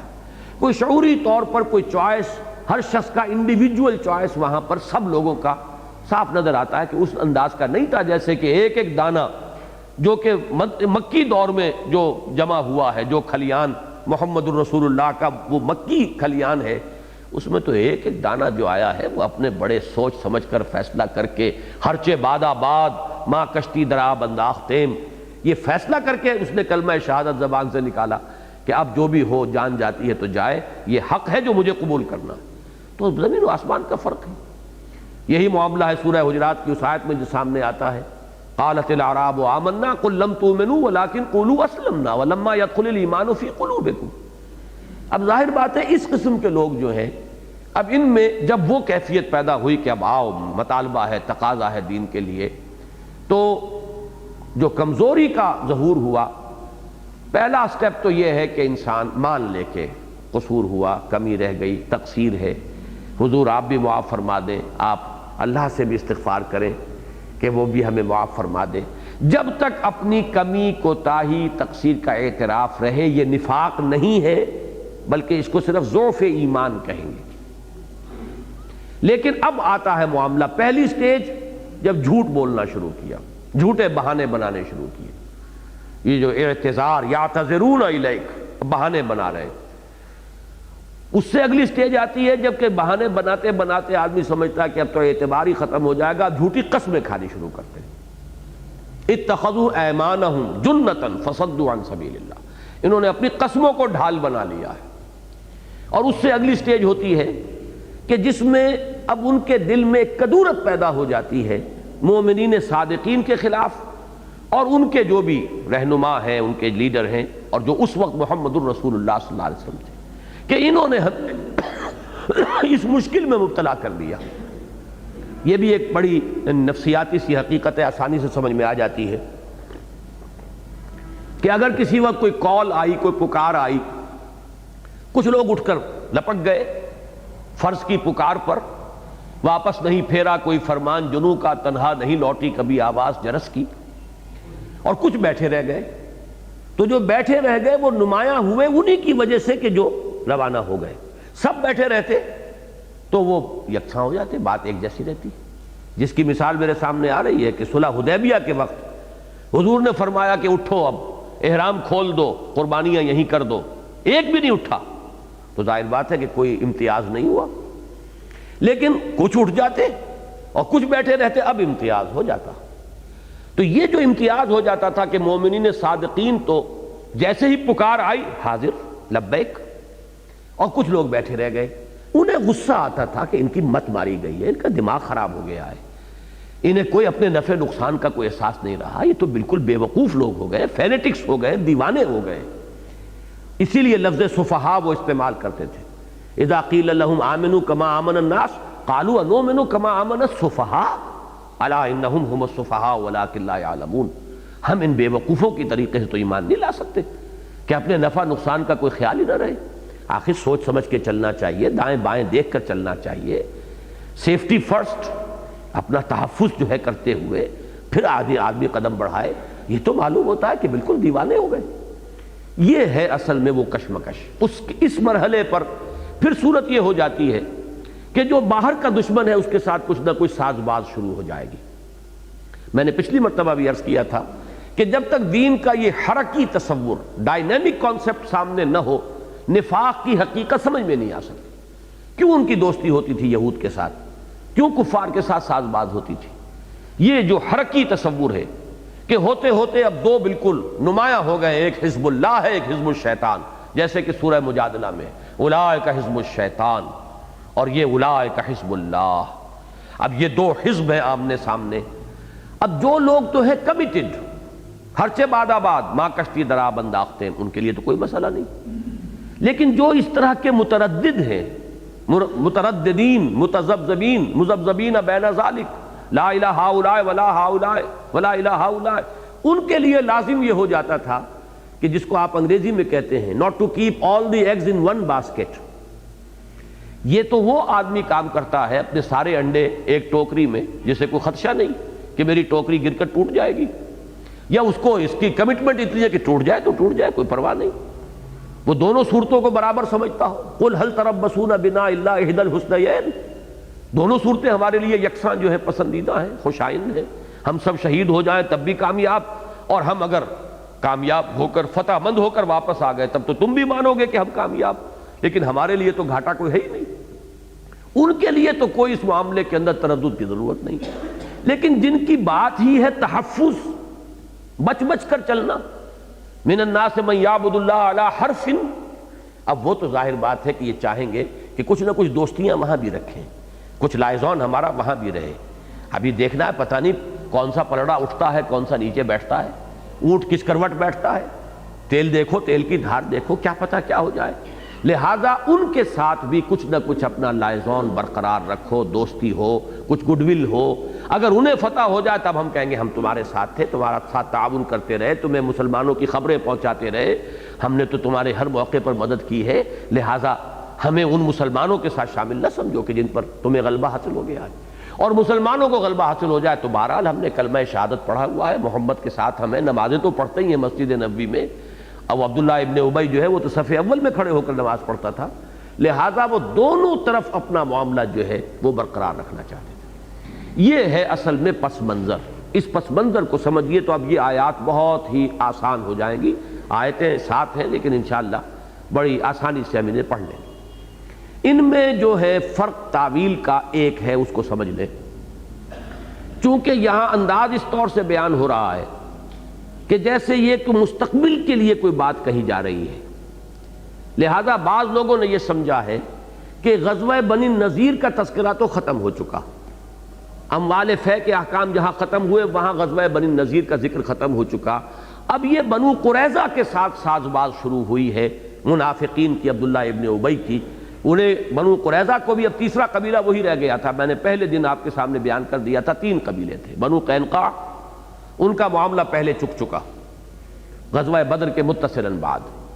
دوسرے یہ بنو النذیر، ان کا غزوہ احد کے بعد معاملہ ہوا جو کہ ہم اس وقت پڑھ رہے ہیں، اور تیسرے بنو قریظہ جن کا معاملہ ہوا ہے غزوہ بنی قریظہ غزوہ احزاب کے متصل اس کے ساتھ۔ تو یہ گویا کہ بعض حضرات کی رائے یہ ہے کہ یہ ذکر اب ہو رہا ہے کہ جب کہ یہ بنو نذیر تو اپنے حشر کو پہنچ چکے، انجام کو پہنچ چکے، اب جو منافقین تھے مدینے کے اندر، جو جن کا سردار عبداللہ ابن ابی تھا، اب اس نے ساز باز شروع کی بنو قریظہ کے ساتھ۔ تو گویا کہ یہ تمہیداً غزوہ بنی قریظہ کا ذکر ہے جو ہو رہا ہے اس مقام پر ان حضرات کے نزدیک، اس لیے کہ یہاں پہ صیغے مستقبل کے آ رہے ہیں۔ ایک رائے یہ ہے، لیکن دوسری رائے جس پر میرا زیادہ اطمینان ہے اور اسی پر زیادہ مفسرین کا بھی ہے، حافظ ابن کثیر نے بھی وہی نقطہ نظر لیا ہے، وہ یہ ہے کہ اصل میں ذکر ہے یہ غزوہ بنو النذیر ہی کا۔ فرق صرف یہ ہے کہ یہ آیات جو اب ہم پڑھ رہے ہیں یہ پہلے نازل ہوئی ہیں، اور جو آیات ہم پڑھ چکے ہیں 10 آیتیں پہلے رکوع کی، یہ بعد میں نازل ہوئی، لیکن یہ ترتیب قرآن مجید میں آپ کو دوسری جگہ بھی ملے گی۔ چنانچہ سورہ توبہ میں بھی ایسا ہے کہ 6 آیتیں شروع کی جو ہیں براۃ من اللہ ورسولہ، یہاں سے لے کر 6 آیتیں یہ بعد میں نازل ہوئی ہیں، اور فتح مکہ سے قبل آیات وہ نازل ہوئی ہیں کہ جو دوسرے اور تیسرے رکوع میں شامل ہیں سورہ توبہ کے، لیکن ترتیب جو ہے زمانی نہیں رکھی گئی وہاں پر، بلکہ یہ اسلوب ہے اکثر جگہوں پر ہمیں نظر آتا ہے کہ اہم مضمون کو پہلے لے آیا جاتا ہے، اور اس کے بعد جو ہے دوسرے مضمون کو لے آیا جاتا ہے. تو ترتیب زمانی نہیں رکھی جاتی، ترتیب اہمیت کے اعتبار سے رکھی جاتی ہے. تو یہ رائے ہے جس کے مطابق میں اس وقت ترجمہ بھی کروں گا اور اس کی تشریح بھی بیان کروں گا، اور وہ یہ ہے کہ یہ 7 آیات اس وقت نازل ہوئیں جبکہ حضور نے ابھی صرف الٹیمیٹم دیا تھا. بنو النذیر کو الٹیمیٹم دے دیا گیا کہ تم نے اس معاہدے کو توڑ ڈالا ہے جو تم نے مجھ سے کیا تھا جبکہ میں مدینے آیا تھا، جو معاہدہ ہوا تھا میثاق مدینہ. تم نے یہ کام کیے، وہ معاہدہ ختم ہو چکا ہے، اب تم یہاں سے فوراً نکل جاؤ، عافیت اس میں ہے. جب نوٹس دے دیا گیا پہلے انہوں نے یہی کہا کہ ٹھیک ہے جی ہم چلے جاتے ہیں. اب وہ اپنے سامان ومان سمیٹنے لگے. ادھر جو منافقین تھے انہیں اب اندیشہ ہوا کہ ہمارا ایک سہارا باہر تھا، تو اس کو اب اگر یہ یہاں سے چلے جاتے ہیں تو یہ ہماری جو حیثیت ہے مسلمانوں کے اندر کمزور ہو جائے گی. لہٰذا انہوں نے ساتھ بات شروع کی کہ نہیں مت نکلو. چنانچہ روایات میں ملتا ہے کہ اس نے عبداللہ ابن ابی نے پیغام بھیجا، میرے پاس 2000 آدمی ہیں، میں ان کی مدد کے ساتھ تمہارے پاس آؤں گا، ان کو مدد کے لیے تمہاری، اور بالکل تم نہ نکلو. اگر تم پر چڑھائی ہوئی تو ہم تمہارا ساتھ دیں گے، اور اگر تمہیں نکلنا ہی پڑا تو ہم بھی تمہارے ساتھ نکل جائیں گے مدینے سے. لہذا ڈٹے رہو اپنی جگہ پر، اور یہ جو دھمکی ہے محمد کی صلی اللہ علیہ وسلم اس سے زیادہ مرعوب نہ ہو. چنانچہ پھر وہ ڈٹ گئے. انہوں نے یہ بھی کہلوایا کہ بنو قریظہ بھی ہیں، وہ بھی مدد کریں گے، اور میرے تو بڑے تعلقات ہیں بنو غطفان کے ساتھ بھی ہیں جو قبائل نجد کی طرف آباد تھے مدینے کے مشرقی جانب، میں ان کو بھی بلوا لوں گا. لہذا اس میں تمہیں ڈرنے کی ضرورت نہیں ہے، جمے رہو، ڈٹے رہو، مقابلہ کرو. اس سہارے پر وہ ڈٹ گئے. پھر حضور نے محاصرہ کیا، اور محاصرے کے وقت پھر ان منافقین کی ہمت نہیں ہوئی کہ وہ آ سکے میدان میں، اس لیے کہ اصل شے تو ان کا تحفظ تھا، بزدلی تو تھی اصل بیماری. اگر یہ نہ ہوتی تو وہ ایمان سیدھا ایمان جو ہے، جو اتنی بڑی یعنی سنہری جو انہیں موقع ملا تھا ایمان کا اور صحبت نبوی سے فیضیاب ہونے کا، اگر وہ بزدلی نہ ہوتی، اور جس کو مال اور دولت اور جان اور یہ چیزیں دنیا کی جو ہے اگر زیادہ محبوب نہ ہوتی تو وہ کاہے کو ایمان کا راستہ چھوڑتے. تو سارا چھوڑا تو اس لیے. لہذا جب بھی وقت آیا ہے تو پھر وہ اس وقت طرح دے گئے، پھر مقابلے میں نہیں آئے، سامنے نہیں آئے. تو یہاں در حقیقت منافقین مدینہ جو زیر سرکردگی تھے عبداللہ ابن ابی کے، اور جو یہود تھے مدینے کے، ان کے درمیان جو گٹھ جوڑ تھا، جس کا ایک بیان بڑی تفصیل سے سورہ مجادلہ میں آ چکا ہے، اسی کا ایک نقشہ ہے جو ان آیات میں آ رہا ہے. اب پڑھیے. الم تر الی الذین نافقوا، کیا دیکھا نہیں تم نے یا آپ نے، اس میں اگر حضور کی طرف مخاطب ہو تو ہمیں ادب کے ساتھ کہنا ہوگا آپ نے، ورنہ یہ کہ عام مخاطب، عام قاری. الم تر الی الذین نافقوا، تم نے دیکھا نہیں ان منافقوں کا معاملہ کہ انہوں نے کیا کیا، کیا ان کا معاملہ ہوا. یقولون لاخوانہم، یہ کہہ رہے ہیں اپنے بھائیوں سے، الذین کفروا من اہل الکتاب، جو اہل کتاب میں سے کفر کرنے والے ہیں ان کے بھائی. یہ بھی ہو سکتا ہے کہ منافقین میں کچھ لوگ جو ان یہود میں سے ایمان لے آئے تھے وہ یہاں پر ان کی طرف اشارہ ہو رہا ہو کہ اس کی وجہ سے ان کو بھائی کہا گیا ہے. اور دوسرے یہ بھی کہ جیسا کہ میں نے عرض کیا ان کے درمیان بڑے حلیفانہ تعلقات تھے، دوستانہ تعلقات تھے، اس اعتبار سے بھی وہ معنوی طور پر ان کے بھائی. اور جس طرح ایمان میں وہ ناکام رہ گئے، انہوں نے ایمان قبول ہی نہیں کیا یہود نے، اسی طرح ایمان میں یہ ناکام ہو گئے کہ قبول کرنے کے باوجود ایسے ہی رہے جیسے کہ ان کے ہاتھ پلے کچھ نہیں پڑا. یقولون لاخوانہم الذین کفروا من اہل الکتاب، وہ کہتے ہیں اپنے ان بھائیوں سے اہل کتاب میں سے جنہوں نے کفر کی روش اختیار کی، لئن اخرجتم لنخرجن معکم، اگر تم نکال دیے گئے تو ہم بھی تمہارے ساتھ نکلیں گے. ولا نطیع فیکم احدا ابدا، اور ہم ہرگز کبھی بھی تمہارے بارے میں کسی کی اطاعت نہیں کریں گے. اب یہاں پر احدن کا لفظ جو آ رہا ہے کس کے لیے آ رہا ہے؟ محمد الرسول اللہ صلی اللہ علیہ وسلم کے لیے. اور اس میں ایک گویا کہ توہین کا پہلو ہے. تنکیر جو ہے وہ تفخیم کے لیے بھی آتی ہے، توہین کے لیے بھی آتی ہے. اب ہم کسی کی پرواہ نہیں کریں گے، اب یہ کسی کی پرواہ نہ کریں گے، اگرچہ نام نہیں لیا گیا لیکن در حقیقت یہ براہ راست حملہ ہے اور توہین ہے محمد الرسول اللہ صلی اللہ علیہ وسلم کی، کہ بالکل تم نہ ڈرو، کسی کی بھی ہمیں پرواہ نہیں ہوگی، ہمارا تمہارے ساتھ معاہدہ ہے، دوستانہ ہے، تعلقات ہیں. لئن اخرجتم لنخرجن معکم ولا نطیع فیکم احدا ابدا، تمہارے بارے میں اگر ہمیں حکم دے دیا جاتا کہ ان کے اوپر چڑھائی کرو، ہم کبھی چڑھائی نہیں کریں گے. اگر کوئی اور حکم دیا جاتا ہے تمہارے بارے میں، ہم اس حکم کو بالکل اس کو اپنے اس میں نہیں لائیں گے شمار قطار میں. وَإِن قُوتِلْتُمْ لَنَنصُرَنَّكُمْ، اور اگر تم سے قتال ہی کیا گیا، جنگ ہی کی گئی،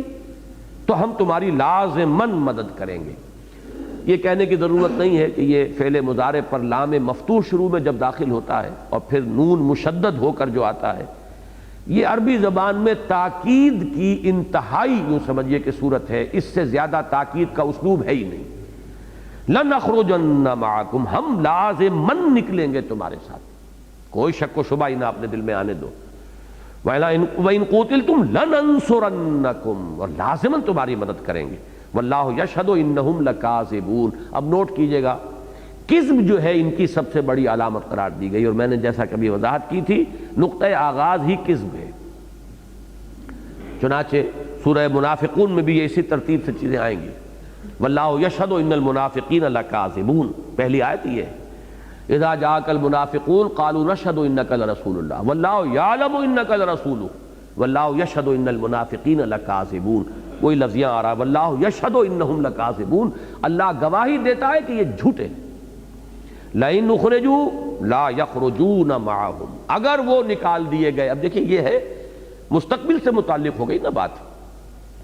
اب اگر اس کے بعد اس کو آیت کو لیا جائے زمانی اعتبار سے تو پھر یہ کسی آئندہ کے واقعے پر اطلاق ہو سکے گا. اسی لیے کچھ لوگوں کی رائے بنی کہ یہ بنو قریظہ کا ذکر ہو رہا ہے. ساز باز جو بنو نذیر کے بعد ان منافقین نے بنو قریظہ کے ساتھ شروع کی، لیکن صحیح بات وہی ہے جیسا کہ میں نے عرض کیا کہ یہ انہی بنی قریظہ کا ذکر ہے. یہ ان حالات کا ذکر ہے جبکہ ابھی صرف نوٹس دیا گیا تھا اور ابھی وہ ذرا پس و پیش میں تھے، کچھ مان بھی لیا تھا. اس کے بعد یہ سلسلہ جنبانی ہوا، ان کے پیغامات پہنچے، انہوں نے پیٹھ ٹھوکی اور پھر وہ ڈٹ گئے، پھر محاصرہ ہوا. تو یہ جو نزولی جو ترتیب ہے اور یہ ترتیب جو ہے اس سورہ مبارکہ میں آیات کی، اس میں جو فرق ہے وہ پیش نظر رہے تو پھر کوئی اشکال نہیں ہوگا. لئن اخرجوا لا یخرجون معهم، اگر وہ نکال دیے گئے تو وہ ہرگز نہیں نکلیں گے ان کے ساتھ. وَلَئِن قُوتِلُوا لَا يَنصُرُونَهُمْ، اور اگر ان سے جنگ کی گئی تو وہ ہرگز ان کی مدد نہیں کریں گے. وَلَئِن نَصَرُوهُمْ لَيُوَلُّنَّ الْأَدْبَارَ، اور اگر بالفرض انہوں نے ان کی مدد کی تو فوراً پیٹھ دکھا دیں گے، لازماً پیٹھ دکھا دیں گے. ان کے لیے کھڑے ہونا ممکن نہیں ہے، مقاومت جو ہے وہ ممکن نہیں، اس لیے کہ نفاق کا تو اصل جیسا کہ میں نے عرض کیا اصل شے ہی ہے بچ بچ کے چلنا. وَمِنَ النَّاسِ مَن يَعْبُدُ اللَّهَ عَلَىٰ حَرْفٍ، کنارے کنارے چلو، مجدھار میں مت کودو، کنارے کنارے رہو تاکہ ڈوبنے کا اندیشہ نہ ہو. مجدھار میں تو ڈوبنے کا خطرہ ہے. یہ ہے ان کا اصل جو مرض ہے، بیماری جو ہے وہ تو یہ ہے. لہذا وہ کیسے آ جائیں گے؟ اگر جان ہی دینی ہو تو محمد کے ساتھ کھڑے ہو کر کیوں نہ دیں صلی اللہ علیہ وسلم. ان کے ساتھ یعنی جان دینا جو ہے اس کے اندر کون سی بات جو ہے وہ معقول رہ جائے گی؟ تو بات بڑی منطقی ہے اور سیدھی سیدھی ہے. ثم لا ينصرون، پھر ان کی کوئی مدد نہیں ہوگی، کسی طرف سے کوئی مدد نہیں ہوگی. یہ جو بنو قریظہ کی بھی ایک امید دلا رہے ہیں اور ادھر سے بنو غطفان کا بھی کوئی توقع دلا رہے ہیں، کوئی مدد کو نہیں آئے گا. اب اس میں دیکھیے کہ اہل ایمان کے لیے بڑی دلجوئی بھی ہے، ان کا حوصلہ بندھانے والی بھی پیشین گوئی کے انداز میں یہ بات آ رہی ہے کہ مسلمانوں گھبراؤ نہیں. ظاہر بات ہے جب یہ بڑکے ہانکتے تھے، بڑکے مارتے تھے جب یہ منافقین، تو کچھ نہ کچھ اثر ہوتا ہے پر بنائے طبع بشری. مسلمانوں کے اوپر اثر ہوتا ہوگا کہ ان بدبختوں نے غزوہ احد میں بھی یہی کیا تھا. 300 کی تعداد میں واپس آ گئے عین وقت کے اوپر، گویا کہ سٹیبنگ ان دی بیک والی بات ہے.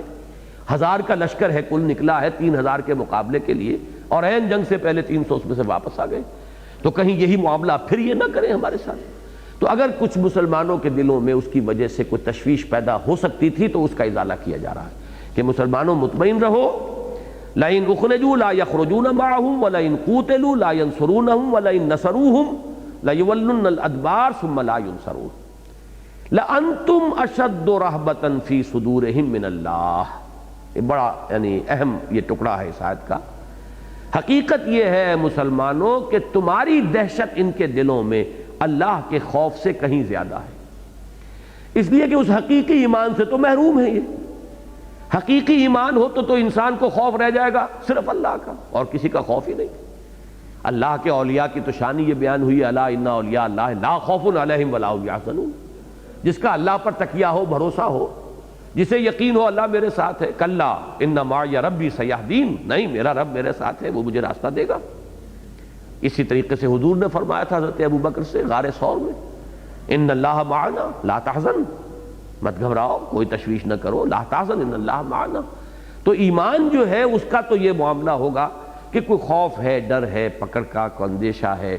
تو وہ اللہ سے ہے، باقی کسی اور سے کیا ہے۔ لیکن یہ کہ جب ایمان سے انسان محروم ہو تو ہر شے کا اندیشہ ہوگا، ہر شے کا خطرہ ہوگا۔ تو اے مسلمانوں، ان کی بدبختی کا عالم یہ ہے کہ ان کے دلوں میں تمہارا رعب زیادہ ہے، تمہاری دہشت زیادہ ہے، تم سے یہ زیادہ ڈرتے ہیں بنسبت اللہ کے۔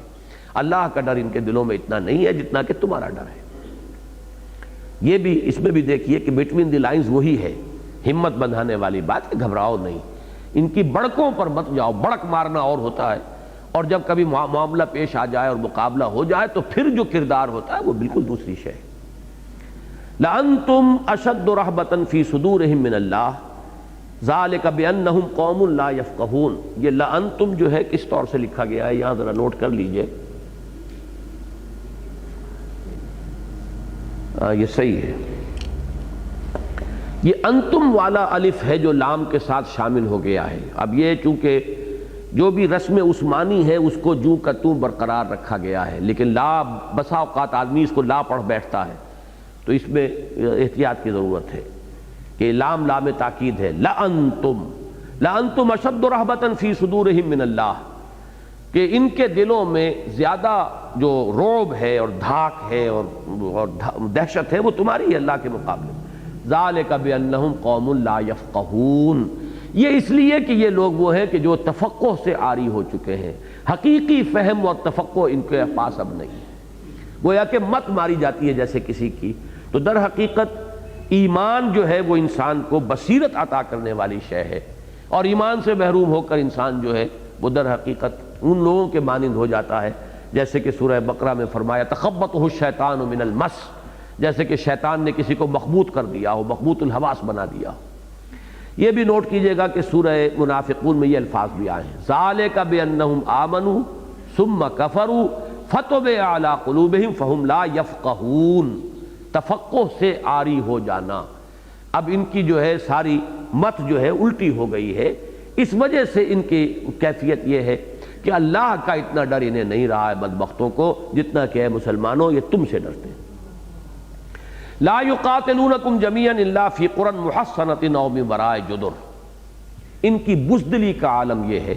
اب یہ الفاظ جو ہیں دونوں پر وہ جو گٹھ جوڑ ہے حزب اللہ حزب الشیطان،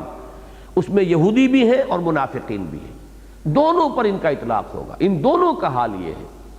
کہ یہ کبھی بھی تم سے جنگ نہیں کر سکیں گے۔ ویسے یہ کہ منافقین تو خیر کبھی ان سے جنگ کوئی کھلم کھلا ہوئی نہیں، وہ تو تھے ہی مارے آستین، اس لیے زیادہ اطلاق اس کا جو ہے یہ یہود پر ہے کہ ان کے اندر بزدلی اس درجے سرایت کر چکی ہے کہ کبھی بھی کھلے میدان میں یہ تم سے مقابلہ نہیں کریں گے۔ لا یقاتلونکم جمیعا الا فی قرى محصنۃ او من وراء جدر، یہ کبھی جنگ نہیں کریں گے تمہارے ساتھ جمع ہو کر، یعنی ایک فارمیشن کے ساتھ کھلے میدان میں آتے ہیں تو پھر پرے بنتے ہیں، صفیں بنتی ہیں، میمنہ میسرہ قلب معین ہوتا ہے، ایک جتھا ہے، ایک جمعیت ہے، ڈسپلن ہے۔ جمعین کے لفظ کو نوٹ کیجئے اس لیے کہ اس کا تعلق ہے اگلی آیت سے، اگلے الفاظ سے، کہ ان کا اپنے اندر دل پھٹے ہوئے ان کے، یہ تمہاری دشمنی میں تو متحد ہیں، لیکن خلوص اور اخلاص اگر اللہ کے ساتھ انہیں نہیں، اللہ کے رسول کے ساتھ نہیں، تو باہم کیسے خلوص و اخلاص ہو جائے گا؟ یہ تو انسان کا کردار جو ہے وہ تو ایک ہی یکساں کردار جو ہے انسان کے اندر سرایت کرتا ہے، پورے وجود کے اندر، پوری شخصیت کے اندر۔ خلوص ہوگا تو اللہ سے بھی ہوگا اور انسانوں سے بھی ہوگا، اگر خلوص نہیں ہے تو اللہ سے نہیں ہوگا تو انسانوں سے کیا ہو جائے گا؟ جیسے وہ پیاری حدیث مجھے یاد آئی کہ من لم یشکر الناس لا یشکر اللہ، جو انسانوں کا شکریہ ادا نہیں کرتا وہ کبھی اللہ کا بھی شکر ادا نہیں کرے گا۔ کسی کی فطرت اگر سلیم ہے اور احسان مندی کا مادہ اس میں ہے، کسی کا احسان ماننا، تو وہ انسانوں میں سے بھی اگر کوئی اس کے ساتھ کبھی بھلائی کرے گا تو اس کا احسان مانے گا، اور پھر وہ اللہ کا بھی احسان مانے گا، جو اصل محسن حقیقی ہے اس کا بھی احسان مانے گا۔ لیکن جو انسانوں کا کسی نے اس کے ساتھ کوئی بھلائی کی اور یہ اتنا بے حس ہے کہ اسے احساس ہی نہیں ہوا کہ کسی نے میرے ساتھ کوئی بھلائی کی ہے، تو یہ اللہ کے احسانات کا کہاں اسے ادراک اور شعور ہو جائے گا؟ وہ تو بہت خفی ہیں، لطیف ہیں، اس کے لیے تو بڑے شعور کی ضرورت ہے، بڑے فہم کی ضرورت ہے۔ وہ تو بالغیب والا معاملہ ہے، جو سامنے موجود ہو اور آپ کے ساتھ کوئی بھلائی اور نیکی کر رہا ہو، اس کے لیے جذبہ تشکر پیدا نہیں ہوا، تو وہ جو غیب کا معاملہ اس کے لیے تشکر کہاں سے آ جائے گا؟ تو بالکل وہی بات یہ ہے کہ یہ جب آپس میں کیسے مخلص ہوں گے، اور مخلص نہ ہو تو جمعیت کیسے بنے؟ جمعیت اور جماعت تو بنتی ہے اخلاص باہمی کے ساتھ، کندھے سے کندھا ملا کر کھڑا ہو آدمی، اعتماد ہو کہ میری داہنی طرف یہ کھڑا ہے، بائیں طرف یہ کھڑا ہے، یہ دونوں میرے سمت جو ہے محفوظ ہیں، اب میں سامنے والوں کے ساتھ نبرد آزمائی کے لیے پوری طرح میرے ہاتھ کھلے ہیں۔ لیکن اگر یہ اندیشہ ہو یہ کہیں دغا نہ دے جائے، اس کا اندیشہ ہو یہ کہیں عین وقت پر جو ہے بھاگ نہ جائے، تو وہ دل جمعی کہاں سے کیسے آئے گی؟ نہ ظاہر میں جمعیت وجود میں آئے گی، نہ اندر دل جمعی ہوگی۔ تو یہ جمعیاً کا لفظ یہاں بہت اہم ہے۔ لا یقاتلونکم جميعا، یہ کبھی بھی جمع ہو کر ایک فارمیشن کے ساتھ، ایک لشکر اور فوج کی شکل میں، اے مسلمانوں تم سے کبھی جنگ نہیں کر سکیں گے، الا فی قری محصنۃ، ان کی جنگ اگر ہوگی تو بڑی ہی یعنی ایسی بستیوں کے اندر قلعہ بند ہو کر، جن کا پورا ہے جو ہے وہ انتظام کر لیا گیا ہو، ان کی فصیلیں بنا لی گئی ہوں، حصن کہتے ہیں فصیل کو اور کسی قلعے کو، تو پوری طرح قلعہ بند ہو کر اپنی حفاظت، وہی پھر میں کہوں گا سیفٹی فرسٹ۔ وہ جو اقبال نے کہا ہے کہ تو بچا بچا کے نہ رکھ اسے، تیرا آئینہ ہے وہ آئینہ کہ شکستہ ہو تو عزیز تر ہے نگاہ آئینہ ساز میں، نفاق اس کی ضد ہے، بچ بچ کر چلو، سیفٹی فرسٹ، جان مال کی کا تحفظ یہ سامنے رہے پہلے بنیادی طور پر، پھر جو کچھ ہو سکے تو کر لو، ورنہ نہیں۔ تو جب سیفٹی فرسٹ ہے تو یہ کیسے کھلے میدان میں آ کر اپنے آپ کو سامنے ایکسپوز کر دیں گے خطروں کے؟ تو لا یقاتلونکم جميعا الا فی قری محصنۃ، ایسی بستیوں میں کہ جن کی پوری قلعہ بندی کر لی گئی ہو، او من وراء جدر، یا جیسے دیہاتوں میں جب کوئی جھگڑے لڑائیاں ہو جاتی ہیں تو کچھ عورتیں ہیں جو دیواروں کے پیچھے سے چھتوں پر چڑھ کر پتھراؤ کرتی ہیں، اندر گلیوں کے اندر جو ہے لوگ لڑ رہے ہوتے ہیں، تو اس طرح سے یہ دیواروں اور فصیلوں کے پیچھے سے کوئی وار کرنا، کوئی تیر اندازی، کوئی پتھر پھینک دینا، اس سے علاوہ ان میں کوئی جرأت نہیں ہے، کوئی ہمت نہیں ہے۔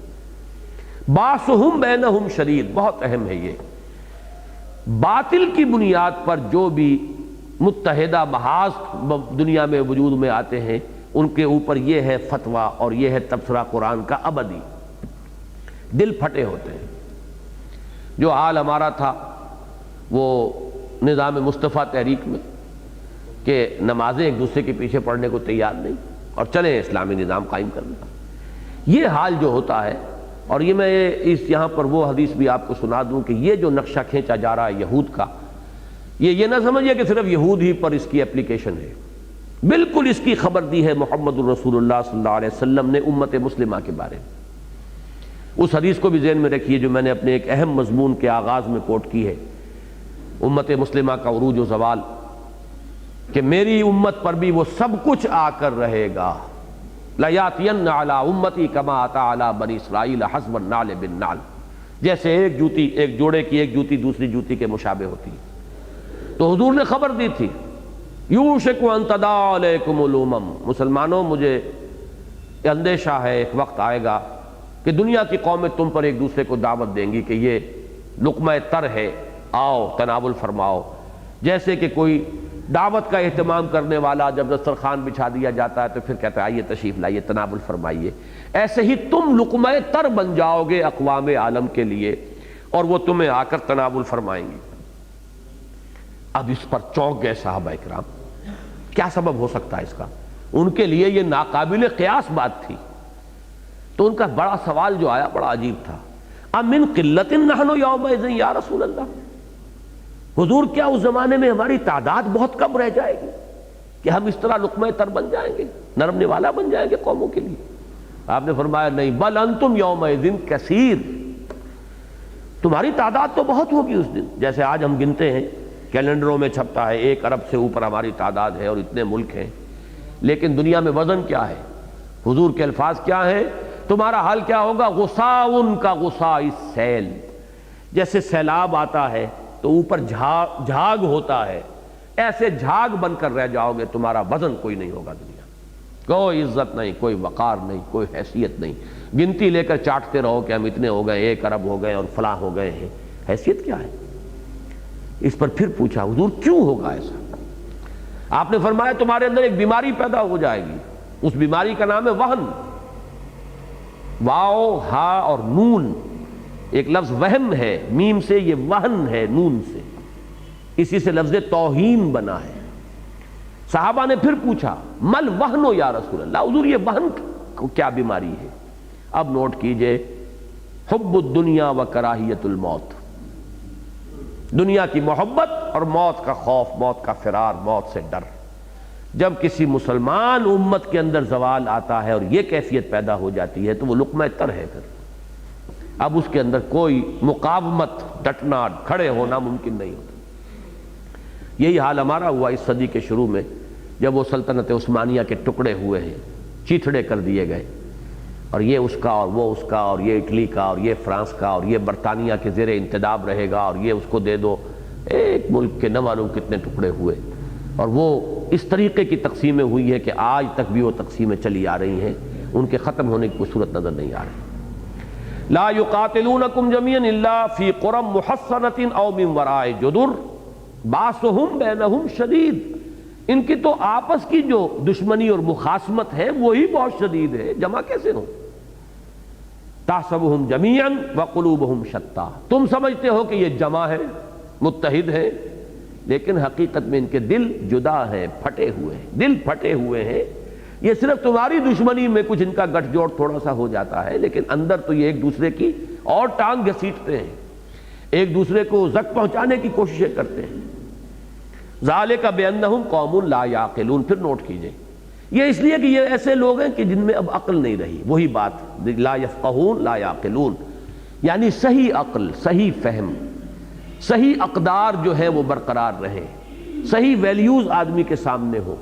وہ جانتا ہو کیا شے اہم تر ہے اور کیا چیز کم اہم ہے، کیا اول ہے اور کیا ثانوی درجے میں ہے۔ یہ فہم جب آدمی کھو بیٹھتا ہے تو پھر یہی کچھ ہوتا ہے جس کا نقشہ یہاں کھینچا جا رہا ہے۔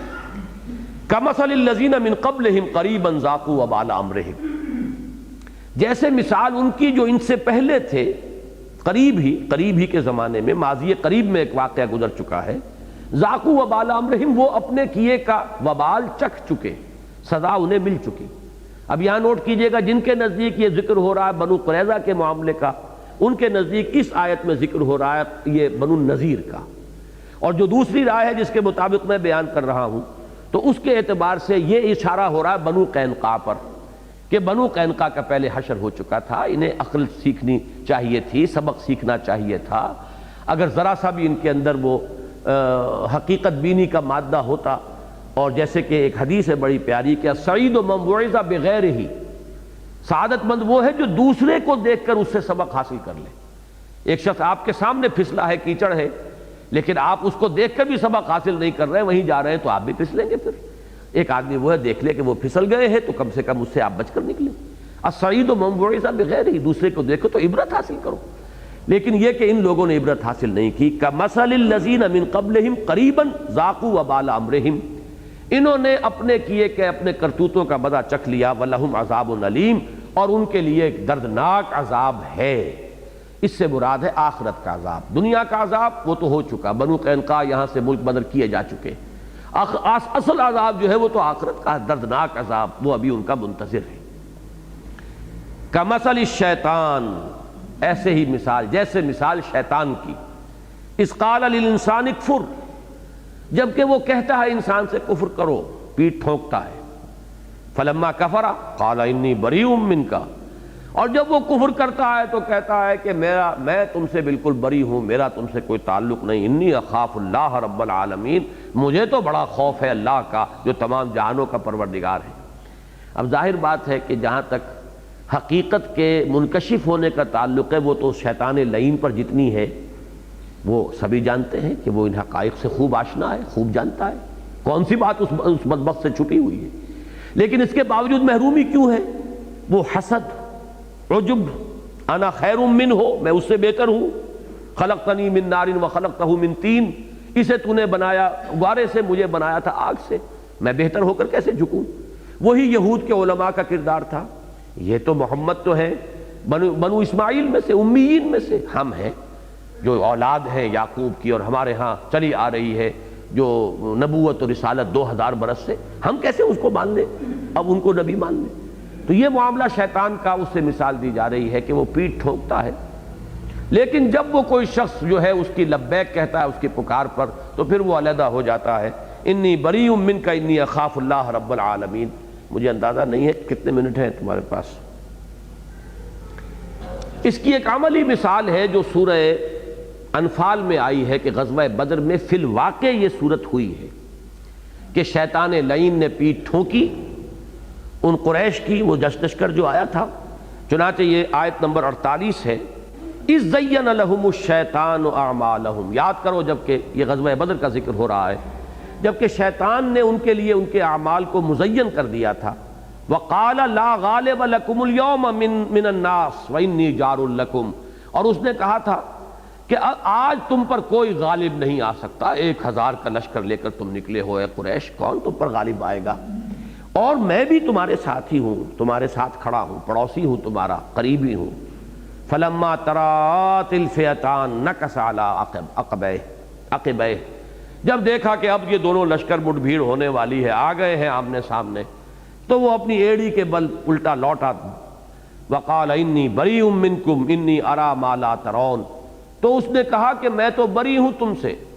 اس لیے کہ میں وہ کچھ دیکھ رہا ہوں جو تم نہیں دیکھ رہے۔ وہ جو فرشتوں کا نزول ہوا ہے غزوہ بدر کے موقع پر، اسے تو وہ بھی نظر آ رہے تھے۔ انی اخاف اللہ، مجھے تو اللہ سے بڑا خوف ہے، ڈر ہے۔ وہی نقشہ یہاں کہ شیطان کا معاملہ جو ہے، جو شیطان کرتا ہے عام انسان سے کفر کروانے کے لیے، شرک کروانے کے لیے، اس کی پیٹھ ٹھوکتا ہے اور بھس میں آگ لگا کے پھر وہ جمالو جو ہے وہ پھر علیحدہ دور جا کر کھڑی ہو جاتی ہے۔ یہی کردار ان منافقین کا ہوا ان یہود کے بارے میں، ان کی پیٹھ ٹھونکی، ان کا حوصلہ بڑھایا، امداد کی امید دلائی، عین وقت کے اوپر پھر انہیں چھوڑ کر وہ جو ہے علیحدہ ہو گئے، اور وہ جو حشر جو ان کا ہوا بنو النذیر کا، وہ سب کے سامنے ہے۔ فَكَانَ عَاقِبَتَهُمَا، اب دونوں کا انجام یہ ہوتا ہے، شیطان کا بھی اور جو اس کے بہکاوے میں آ کر کفر اور شرک کی روش اختیار کرتے ہیں، انہما فی النار خالدین فیہا، کہ وہ دونوں آگ میں ہیں، اس میں ہمیشہ ہمیش رہنے والے۔ وذالک جزاء الظالمین، اور یہی ہے ظالموں کا بدلہ، یہی ہے ان کی سزا، وہ اسی کیفر کردار کو پہنچنے کے قابل ہے۔ اللہم انا نعوذ بک من الشیطان الرجیم، اللہم انا نعوذ بک من شرور انفسنا ومن سیئات اعمالنا برحمتک یا ارحم الراحمین۔